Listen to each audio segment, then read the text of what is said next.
আসসালামু আলাইকুম।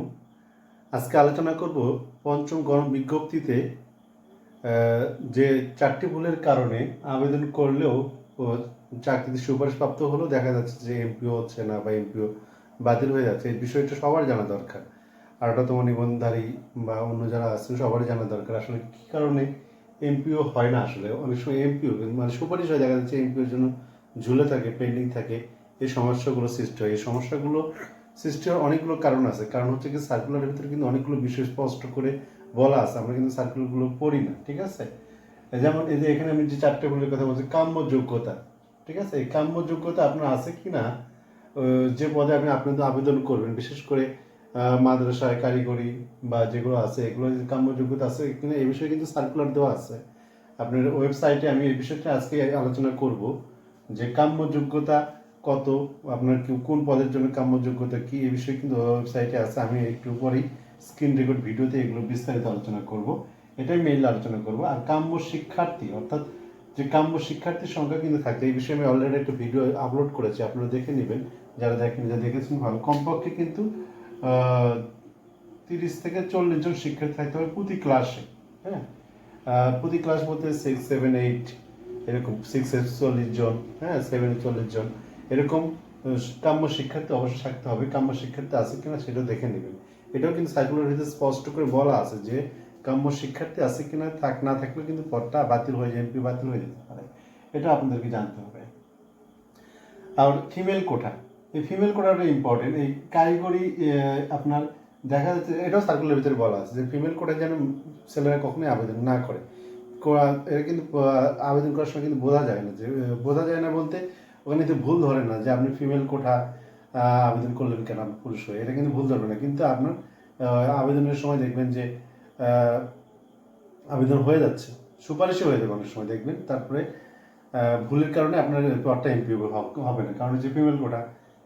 স্বাভাবিকভাবে এই ভুলগুলো করা যাবে না। এই জন্য আপনারা আবেদনগুলো পারতপক্ষে নিজের হাতে করার চেষ্টা করবেন, নিজের মোবাইল দিয়ে করার চেষ্টা করবেন। যদি যারা না পারেন তারা আমাকে জানাবেন। আমি অনেকের আবেদন করে দিয়েছি গতবার, এবারও দিব। তো আমার একটা ভালো একটা ধারণা আছে। আমি যেগুলো মনে করেন যে আবেদন যে চয়েস লিস্টটা আপনার সাজিয়ে দিবেন, আমি কি করবো ওই চয়েস লিস্ট অনুযায়ী যে আপনার কাম্য শিক্ষার্থী আছে কিনা, কাম্য যোগ্যতা আছে কিনা, এগুলো দেখে শুনে চয়েস লিস্ট অনুযায়ী আপনার আবেদনটা করে দেবো, ঠিক আছে? কি হবে তাহলে, কি হবে, দুইজন মিলে হলো। আমি একদিকে করলাম বা আপনি একদিকে করে আমার কাছে পাঠিয়ে দিলেন, সেখানে কিছু ভুল ত্রুটি আসছে কিনা সে ধরে দিলাম, বা আমি আবেদন করে পাঠিয়ে দিলাম, সে আবেদন করলাম, মানে টাকা জমা দেওয়ার আগেই, ঠিক আছে? বিষয়টা দুইজন মিলে আমি সমাধান করলাম যে আমি এটা দিতে যাচ্ছি, আমি বললাম ঠিক আছে দেওয়া যেতে পারে, বা এটা হচ্ছে চেঞ্জ করা যে দরকার। হ্যাঁ, আমার নলেজ এবং আপনার নলেজ, দুই নলেজ একসাথে করে ভালো একটা চয়েস ফর্ম তৈরি করা যাবে। তাতে কি হবে, আপনার মেধাক্রম যদি একটু কম বেশি থাকে, আপনার চয়েস লিস্ট সাজানোর কারণে আপনার কিন্তু চাকরির সম্ভাবনাটা বেড়ে যাবে। চয়েস লিস্ট সাজানোটা খুবই গুরুত্বপূর্ণ, ঠিক আছে? এটা একা কখনো হয় না, একজনের সাথে পরামর্শ করলে চয়েস লিস্ট সাজাতে খুব সহজ সুবিধা হয়, ঠিক আছে? এটা আমার সাথে পরামর্শ করতে পারেন। গতবার কিন্তু আমি অনেকগুলো করে দিয়েছি। আমরা জানেন যে আবেদন ফি কিন্তু ১,০০০ টাকা, তাই না? আবেদন ফি ১,০০০ টাকা। আর এই যে আমি এগুলো পরিশ্রম করি তার জন্য পারিশ্রমিক হিসেবে ৫০০ টাকা, অর্থাৎ ১৫০০ টাকার বোতলে আমি এই আবেদনটা সম্পূর্ণ কমপ্লিট করে দিই, ঠিক আছে? এটা হলো এনটিআরসি অফিসে চলে যাবে, আর ৫০০ টাকার ভিতরে আমার পারিশ্রমিক হিসেবে আসে। আমি কিন্তু অনেক পরিশ্রম করি বিষয়টা নিয়ে, ঘাটাঘাটি করি। হ্যাঁ, কোন স্কুল ভালো, কোন কলেজ ভালো, সেগুলো বিষয়ে আপনিও ঘাটাঘাটি করবেন, আমিও ঘাটাঘাটি করবো। তাহলে কি হবে, দুইজনের নলেজটা একসাথে হয়ে যাতে আবেদন কোনো ভুল ত্রুটি না থাকে। দেখা যাচ্ছে যে অনেক সময় দেখা যাচ্ছে যে 2-3টা আবেদন করে দেখা যায় 40টা হয়ে গেছে। কম্পিউটার দোকানে যাবেন, ওটা তাড়াহুড়ো করে যতগুলো করা যায় এবং শেষ সময়ের ভিতরে হয়।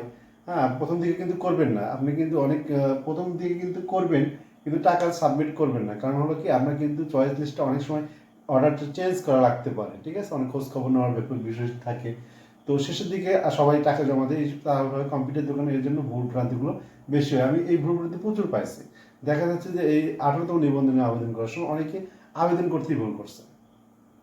হ্যাঁ, তো তারপর 4র্থ গণবিজ্ঞপ্তি গেল, একই অবস্থা, আবেদনের সময় ভুল করছে। এই ভুল ত্রুটিগুলো থেকে মুক্ত হতে হবে। কারণ কিন্তু এখন কিন্তু চাকরি খুব টাফ হয়ে গেছে। টাফ কি জন্য, দেখা যাচ্ছে যে সার্টিফিকেটের মেয়াদ 3 বছর, তারা একটা গণবিজ্ঞপ্তি পায় কিনা, 2টা গণবিজ্ঞপ্তি পায় কিনা সন্দেহ।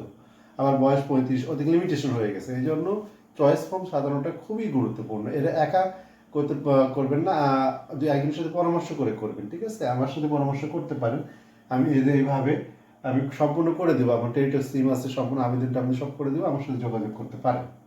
আর যদি নিজে পারেন সেটাও ভালো, বা অন্য কারোর পরামর্শ করে সেটাও করতে পারেন, আপনার ইচ্ছা। যাই হোক, যেটা বলতেছিলাম, এই যে কাম্য শিক্ষার্থী, এগুলো কিন্তু আমি খোঁজ খবর রাখি, হ্যাঁ, কোন কোন স্কুলে কি অবস্থা, কারণ হচ্ছে আমার অনেক ফ্রেন্ড সার্কেল অনেক চাকরি করছে, বা আমার কিছু পরিচিত লোক আছে, স্কুল কলেজ আছে, সেগুলোতে কি অবস্থা, এগুলো বিষয়ে আমার জানাশোনা আছে আর কি, ঠিক আছে? আমি যেহেতু এই বিষয় নিয়ে অনেকদিন ধরে কাজ করছি, কারণ আপনার তো নতুন 17তম নিবন্ধন, তাদের প্রথম আবেদন করছে, তারা একা একা কখনোই করবেন না, ঠিক আছে? আর কম্পিউটার দোকানে গিয়েও করবেন না, নিজে করার চেষ্টা করবেন সবচেয়ে বেশি। এখানে ছবি রিসাইজ করার বিষয় থাকে, অনেক কিছু থাকে, হ্যাঁ, ইমেল অ্যাড্রেস দেওয়ার বিষয়গুলো থাকে, আমরা এগুলো নির্ভুলভাবে করে দেবো আর কি, ঠিক আছে? আপনি যদি চান আমার সাথে যোগাযোগ করতে পারেন। যোগাযোগের আপনার মোবাইল নম্বর হলো খুব সহজ, 01321787970, ঠিক আছে? এই নম্বরে আপনার যোগাযোগ করতে পারেন। তো যেটা বলতেছিলাম যে ফিমেল কোটায় কখনোই দেখবেন যে ফিমেল কোটা না মেল কোটা, এই বিষয়ে সাবধান থাকতে হবে, হ্যাঁ? মেয়েরা অবশ্যই ফিমেল কোটে দিবেন। আর কারিগরি ও মাদ্রাসা এই বিষয়টাই একটা গুরুত্বপূর্ণ। দেখা যাচ্ছে যে অনেকের সার্টিফিকেট বা নিবন্ধন সনদ হলো কারিগরি ও মাদ্রাসার বিষয়ে, তারা জেনারেল আবেদন করছে, অথবা যারা জেনারেল তারা দেখা যাচ্ছে কারিগরি মাদ্রাসা আবেদন করছে। এগুলো আবেদন করার সময় একটু সাবধান থাকতে হবে, ঠিক আছে? সাবধান থাকতে হবে, কারণ এগুলোতে ভুল হয়ে গেলে আপনি যদি সুপারিশও হয়, দেখা যাচ্ছে যে এমপিও করতে অনেক দৌড়াদৌড়ি, শেষ পর্যন্ত এমপি নাও হতে পারে, হ্যাঁ, অনেক সমস্যা।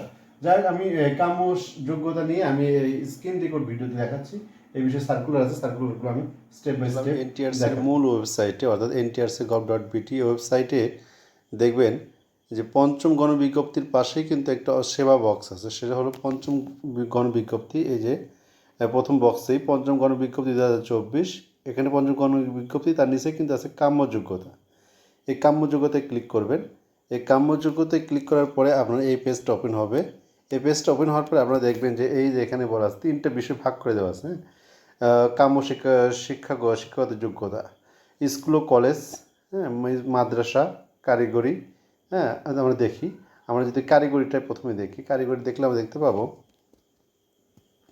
আমার অলরেডি ডাউনলোড করা আছে, হ্যাঁ। তো এভাবে ডাউনলোড করবেন, ডাউনলোড করে আপনার কিন্তু অবশ্যই এগুলো পড়বেন, না পড়লে আপনার নলেজটা ক্লিয়ার হবে না, উল্টো পাল্টা ভুল আবেদন হয়ে যেতে পারে। আমি আপনাদের জানার জন্য বলছি যে এখানে দেখেন কারিগরির যে বিষয়টা, সেখানে আপনার যে সাবজেক্ট টেট ইনস্ট্রাক্টর কিন্তু সবাই হতে পারবে না, হ্যাঁ। আপনি মনে করলেন যে কোনো সাবজেক্ট থেকে এসে টেট ইনস্ট্রাক্টর হবেন, বা ভুল করে আপনি সার্টিফিকেট পাইছেন টেট ইনস্ট্রাক্টর আবেদন করেন, এবং কাম্য যোগ্যতা অবশ্যই আপনার ন্যূনতম যোগ্যতা কিন্তু থাকতে হবে। এই যোগ্যতা না থাকলে কিন্তু আপনি স্টেট ইনস্ট্রাক্টর হতে পারবেন না, হ্যাঁ। স্টেট ইনস্ট্রাক্টর এখানে বলছে কোনো শিক্ষিত বোর্ড হতে সংশ্লিষ্ট টেকনোলজিতে ন্যূনতম দ্বিতীয় বিভাগ, ডিপ্লোমা ইঞ্জিনিয়ারিং বা এই পদগুলো থাকতে হবে, এবং কখনোই একটা থার্ড ক্লাস থাকা যাবে, কিন্তু অবশ্যই শেষ শিক্ষা জীবনে নয়। অর্থাৎ মাস্টার্সে আপনার কিন্তু থার্ড ক্লাস থাকলে চলবে না, বা যারা অনার্স করছেন অনার্সে থার্ড ক্লাস থাকলে চলবে না, হ্যাঁ। একটা শুধু থার্ড ক্লাস চলবে, তাও আবার আপনার ধরেন যে এসএসসিতে হতে পারে বা এসএসসিতে হতে পারে, এরকম। যাই হোক, এই বিষয়গুলো এরকম করে কাম্য যোগ্যতা কিন্তু আপনারা অবশ্যই পড়ে নেবেন, হ্যাঁ। বিশেষ করে যারা কারিগরি বা শরীরচর্চা, সামাজিক বিজ্ঞান এই বিষয়গুলোতে, ধর্ম, নৈতিকতা এই বিষয়গুলোতে যারা আবেদন করবেন, তারা অবশ্যই কাম্য যোগ্যতা পড়ে নেবেন। ইনস্ট্রাক্টরের যে নীতিমালা রয়েছে, এই নীতিমালার অনুযায়ী আপনার সেই অনুযায়ী পড়াশোনা আছে কিনা, হয়তো সনদ আছে, সনদ করে ফেলছে ভুলক্রমে, কিন্তু এই যোগ্যতা যদি না থাকে তাহলে কিন্তু আপনি চাকরি এমপিও হবে না, হ্যাঁ। কাম্য যোগ্যতা অবশ্যই পড়ে নেবেন। তো এখানে এইসব কারিগরি, এই যে এইচএসসিতে আপনার প্রভাষক, ব্যাংকিং, এইগুলোর বিষয়ে যোগ্যতা কীরকম, হ্যাঁ, সেই যোগ্যতাগুলো আপনারা অবশ্যই পড়ে নেবেন। এখানে পুরো জিনিসটাই পড়ে নেবেন। পড়ে নিয়ে আচ্ছা, সহকারী শিক্ষক শরীরচর্চা বিষয়টা বলি, এটা অনেকেই ভুল করছে, যে কোনো শিক্ষিত বিদ্যালয় হতে বিশ্ববিদ্যালয় হতে দ্বিতীয় শ্রেণীর স্নাতকোত্তর ডিগ্রি সহ ফিজিক্যাল এডুকেশন ডিপ্লোমা থাকতে হবে, ঠিক আছে? আপনি যে কোনো সাবজেক্ট হতে পারেন, যে কোনো সাবজেক্টে আপনি পড়াশোনা করার পরে আপনারা যদি ফিজিক্যাল এডুকেশন ডিপ্লোমা করেন অথবা দ্বিতীয় শ্রেণীর বিএড করেন, তাহলে কিন্তু মানে এখানে কী বোঝা গেল, বললো যে আপনি কোনো শিক্ষিত বিশ্ববিদ্যালয়ে দ্বিতীয় শ্রেণীর স্নাতকোত্তর ডিগ্রি সহ, অর্থাৎ এখানে কিন্তু সাবজেক্ট উল্লেখ করে দেয়নি, কোনো সংশ্লিষ্ট সাবজেক্ট কিন্তু কিছুই বলে নাই। তাহলে আপনি যে কোনো সাবজেক্টে আপনি যদি পাশ করে থাকেন, দেখা যায় আপনার যে সাবজেক্টে পাস অনার্স করেছেন সেই সাবজেক্টে আপনার নিবন্ধনের পদ কম থাকে, তখন কি করবেন? যাদের বয়স কম আছে তারা কিন্তু এখনও কাজটা করতে পারেন। সেটা হলো কি, এই যে ফিজিক্যাল এডুকেশন ডিপ্লোমা করতে পারেন একটা পাশাপাশি, ডিপ্লোমা করতে পারেন, অথবা কী করতে পারেন, বিপিএড মানে ওটাই, ব্যাচেলর অফ ফিজিক্যাল এডুকেশন, এই বিষয়টির উপরে ডিপ্লোমা করতে পারেন, করে আপনারা কিন্তু এই শরীরচর্চার শিক্ষক হতে পারেন। কিন্তু কারণ এখানে কিন্তু অনেক পদ ফাঁকা থাকে। এমনিভাবে কম্পিউটারে একই অবস্থা। তারপরে হচ্ছে গ্রন্থাগার তত্ত্ববিজ্ঞান, এটাও কিন্তু একইভাবে কোনো শিক্ষিত বিশ্ববিদ্যালয় হতে দ্বিতীয় বিভাগে গ্রন্থাগার তত্ত্ববিজ্ঞান স্নাতকোত্তর ডিগ্রি থাকতে হবে। ঠিক আছে, গ্রন্থাগার ডিগ্রি থাকতে হবে। তো যেটা শরীরচর্চার শিক্ষাক্ষেত্রে বললাম, এই বিষয়ে যদি আপনারা এই যে এখানে আরোগুলো পদ আছে, হ্যাঁ, এখানে কিন্তু দেখবেন যে পঞ্চম গণবিজ্ঞপ্তি কিন্তু পদ সংখ্যা অনেক বেশি। সুতরাং আপনারা এইভাবে দেখে নেবেন। তারপরে হলো কি, এই যে মাদ্রাসার ক্ষেত্রে নিয়মকানুনগুলো দেখে নেবেন, এই যে মাদ্রাসায় কারা কারা আবেদন করতে পারে, জেনারেল আবেদন করতে পারবে, আবার সবগুলোতে পারবে না, এই বিষয়টা অবশ্যই এই কাম্য যোগ্যতাটা পড়ে নেবেন। কাম্য যোগ্যতা যদি আপনারা মিস করেন, আপনারা যদি চাকরি হয়েও যায়, সুপারিশ হয়েও যায়, তাহলে কিন্তু আপনার পদ এমপি হবে না। এমপি হবে না মানে বেতন পাবেন না, আপনার দীর্ঘদিন ধরে ঝুলে যাবে। ঠিক আছে, চাকরি আলটিমেটলি বাতিল হয়ে যাবে। তো এই যে ইবতেদায়ী শিক্ষক, এই যে এই জিনিসটাই বলি, এইচএসসিতে কারা, স্কুল 2-তে কারা আবেদন করছে, তারা কিন্তু শুধুমাত্র এই ইবতেদায়ী শিক্ষক হতে পারবে। অর্থাৎ এদের কিন্তু এক ধরনের তৃতীয় শ্রেণীর চাকরি, এদের বেতন কিন্তু খুব কম, 9,000 টাকা মনে হয় বেসিক। যাই হোক, এইচএসসি বা সমমান এই একটা চাকরি আছে। এইচএসসি সমমান সমগ্র শিক্ষা জীবনে যে কোনো একটি তৃতীয় বিভাগ বা শ্রেণী গ্রহণযোগ্য হবে। অর্থাৎ এসএসসি যে কোনো একটি তৃতীয় বিভাগ পাইলেও কিন্তু এই চাকরিটা করতে পারবে ইবতেদায়ী শিক্ষক, স্কুল 2 যারা আবেদন করেছেন। হ্যাঁ, ইবতেদায়ী মৌলবী, এখানে আলিম, অর্থাৎ যারা মাদ্রাসা লাইনে পড়াশোনা করে তারা যে এইচএসসি, আলিম মানে কি এইচএসসি আর কি, এই পড়াশোনা করতে ইবতেদায়ী মৌলবী হতে পারবে আর কি। যাই হোক, এইগুলো বিষয়গুলো পড়ে নেবেন, হ্যাঁ, বিস্তারিত পড়ে নেবেন যে আপনারা মাদ্রাসা আবেদন করার সময় তার আপনার সেই পরিমাণ যোগ্যতা আছে কিনা, অর্থাৎ কাম্য যোগ্যতা আছে কিনা, অবশ্যই সেটা দেখে নিতে হবে। সার্টিফিকেট এবং আপনার অনার্স মাস্টার্স কী অবস্থা, কোন বিষয়ে পড়াশোনা করেছেন তার উপর বেস করে আপনাদের কাম্য যোগ্যতা দেখে নিতে হবে। তারপরে আছে এখানে আছে স্কুল এবং কলেজ, ওটাও পড়বেন, সেই নিউ কাম্য যোগ্যতার ভিতরে আপনার আছে কিনা। সো কাম্য যোগ্যতা অনুযায়ী কিন্তু অবশ্যই আবেদন করবেন। আর আবেদন করার সময় চয়েস ফর্ম কীভাবে সাজাবেন সেটা তো বলে দিলাম।